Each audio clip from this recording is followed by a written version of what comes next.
লেবাননে সশস্ত্র গোষ্ঠীর হামলায় পিছু হটল ইসরায়েলি বাহিনী।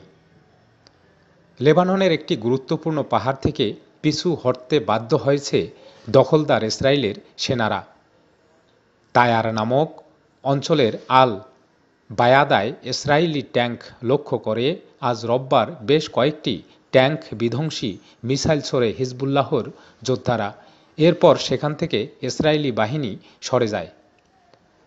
কাতার ভিত্তিক সংবাদ মাধ্যম আল জাজিরার সাংবাদিক আলী হাশেম তায়ার থেকে জানিয়েছেন, সেখানে হিজবুল্লাহ ও ইসরায়েলি সেনাদের মধ্যে তীব্র লড়াই চলছে।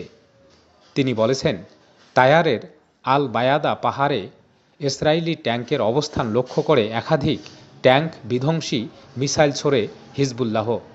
এটি একটি গুরুত্বপূর্ণ পাহাড়। ইসরায়েলি সেনারা পাহাড়টির নিয়ন্ত্রণ নেয়ার চেষ্টা করছে যেন তায়ার এবং নাকুরার উপকূলবর্তী অঞ্চলটি তারা বন্ধ করে দিতে পারে, যেখানে লেবাননে নিযুক্ত জাতিসংঘের শান্তিরক্ষী বাহিনীর সদর দপ্তর অবস্থিত।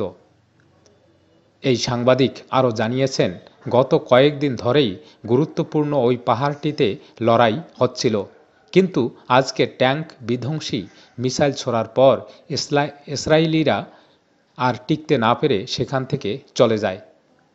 স্থল অভিযানে ইসরায়েলি বাহিনী ব্যর্থ হলেও তারা বিমান হামলা অব্যাহত রেখেছে।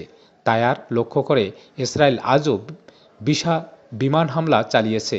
এছাড়া রাজধানী বৈরুতেও হামলা অব্যাহত রেখেছে।